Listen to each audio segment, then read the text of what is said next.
Most people don't lose their power all at once. They lose it in small moments they barely notice. A comment they ignore, a boundary they soften, a reaction they regret. And over time, they wake up in a life where people speak to them however they want, treat them however they choose, and walk away without consequence. If you've ever felt that quiet frustration, like something about how others treat you isn't right, but you can't explain why this message is for you, because the truth is, disrespect doesn't start with others. It starts the moment you teach people what you'll tolerate. And most people never realize they're teaching that lesson every single day. Not with words, but with silence, with reaction, with staying when they should have left. In the next few minutes, you're going to hear ideas that may challenge how you've been taught to handle people. Ideas that feel uncomfortable at first, because they remove excuses and replace them with responsibility. You'll understand why explaining yourself often makes things worse, why emotional reactions hand your power away, why setting boundaries isn't enough if you don't enforce them, and why the most confident people you know don't argue for respect. They quietly become unreachable to disrespect. This isn't about becoming cold. It's about becoming clear. It's not about winning arguments. It's about winning your peace back. By the end of this video, you won't just recognize disrespect when it happens. You'll know exactly how to respond without raising your voice, without losing your composure, and without compromising who you are.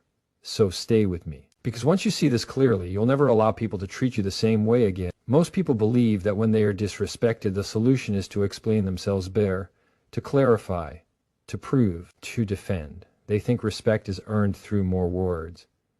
But psychologically, the opposite is usually true. Disrespect doesn't come from misunderstanding alone. It often comes from a quiet decision someone has already made about how much access they think they have to you. And once that decision is made, explanations don't elevate you, they reduce you. Silence, when used deliberately, is not passive.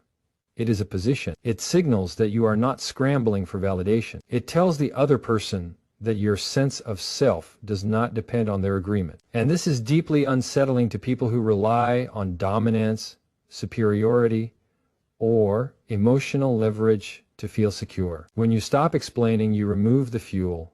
You don't give them the emotional feedback they're fishing for. You don't reward the disrespect with engagement. Think about it carefully.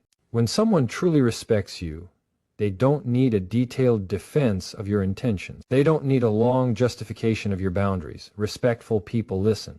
Disrespectful people interrogate. And the more you explain to someone who has already decided not to respect you, the more you teach them that your worth is negotiable, that if they push hard enough, you'll eventually plead your case. There is also a psychological hierarchy hidden inside conversation. The person who explains is often unconsciously placing themselves in the lower position, as if asking for permission to be understood. The person who listens without needing to respond holds the higher ground. This doesn't mean silence is avoidance. It means you are choosing not to participate in a game designed to drain you. Many people fear silence because they confuse it with losing. They think if they don't respond, the other person wins. But ask yourself this: wins what exactly? Control over your emotions, your time, your peace. Silence is not surrender. It is refusal. Refusal to argue with someone who benefits from chaos. Refusal to justify your existence. Refusal to shrink. There is a philosophical truth here that most people miss. You do not owe everyone access to your inner world. You do not owe everyone an explanation for your values, your boundaries, or your decisions. When you give explanations to people who haven't earned them, you dilute your authority. When you reserve your words for those who show good faith, your voice gains weight. Silence also forces accountability. When you don't rush to fill the space, the other person has to sit with what they said, with how they acted, with the discomfort of their own behavior. Most people are not prepared for that. They are used to noise. They are used to reactions. Silence removes their escape route. And here's the uncomfortable part. Some people disrespect you not because they misunderstand you, but because they sense uncertainty in you. They sense that you can be pulled into defending yourself. When you stop explaining, you signal inner alignment. You show that you trust your own judgment enough not to seek external approval. That kind of self-trust commands respect without demanding it. This doesn't mean you never speak. It means you choose when speaking actually serves you. It means your words are intentional, not reactive. When you do speak, it's clear, concise, and final. Not emotional, not defensive, not repetitive. One sentence delivered with calm certainty is more powerful than 10 minutes of justification. There is also emotional discipline involved here. Silence requires restraint. It requires you to tolerate being misunderstood by people who are not invested in understanding you. And that is hard. The ego wants to correct the record. The ego wants to be seen as right. But maturity understands that not every misunderstanding needs resolution. Some relationships improve when you stop trying to fix them and start observing them. Notice how this connects to the other principles. When you stop explaining, you naturally lower your emotional volume. You are no longer reacting. When you stop explaining, boundaries become easier to enforce because you are not negotiating them. When you stop explaining, walking away becomes cleaner because you are not entangled in unfinished arguments. Silence is not about punishment. It's about self-respect. It's about deciding that your piece is not up for debate.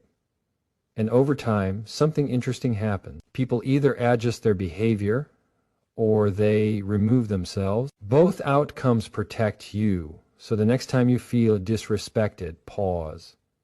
Notice the urge to explain. Ask yourself one question. Is this person genuinely trying to understand me?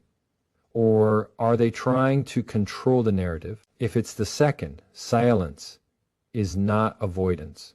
It is wisdom.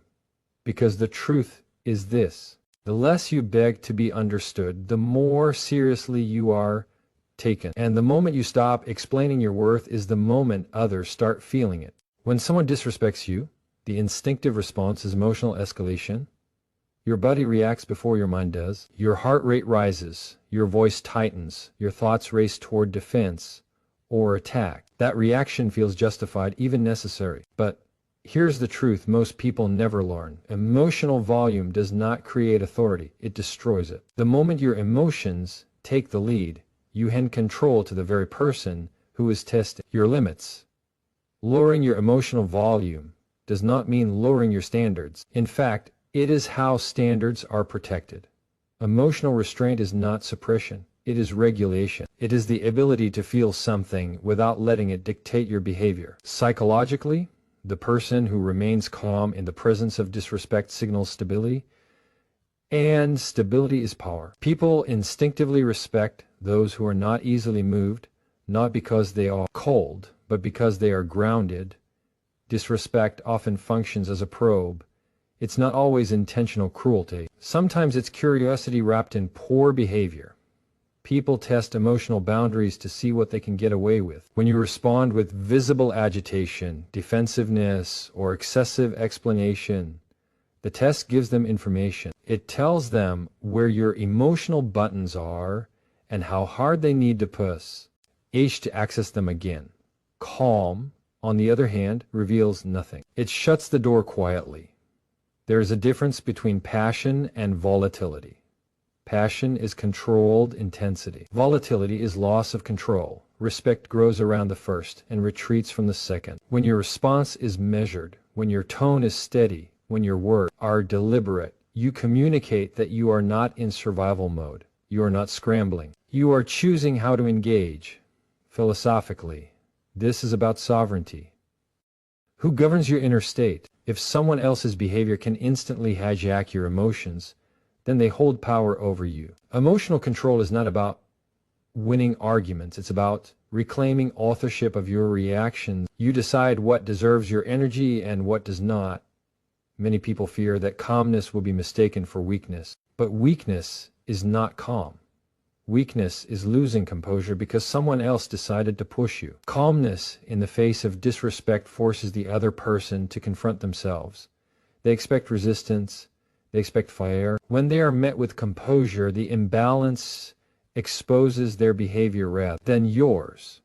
Lowering emotional volume also clarifies your message. Anger blurs communication. When emotions spike, words become less precise and more damaging. You say things you can't take back, or you overstate your point, which gives the other person ammunition. Calm speech is economical. It communicates boundaries without unnecessary force. It says just enough and nothing more. This approach requires self-awareness. You must recognize the early signals in your body, the tightening chest, the urge to interrupt, the impulse to prove something. These are moments of choice. You can either react or you can regulate. Regulation is a skill, not a personality trait. It can be practiced. Pausing before speaking, slowing your breathing, grounding yourself in the fact that you don't need to win this moment to protect your dignity. There is also a long-term effect. People remember how you make them feel under pressure. If every disagreement with you becomes emotionally exhausting, people associate you with chaos, even if you're right. If disagreements with you remain calm and contained, people associate you with maturity and authority. Over time, this reputation does more to protect you from disrespect than any argument ever could. Lowering emotional volume does not mean tolerating mistreatment. It means addressing it without self-betrayal. You can say no without shouting. You can disengage without slamming doors. You can correct behavior without humiliating yourself or others. This balance is rare, and rarity commands respect. This principle connects deeply to the others. When you stay calm, silence becomes easier. When emotions are regulated, boundaries can be enforced cleanly. When you are not emotionally entangled, walking away does not feel like loss. It feels like alignment. Understand this. People who are easily on disrespect are often emotionally unregulated themselves. They mistake intensity for strength. When you remain steady, you expose the contrast. You show that power does not need noise. That confidence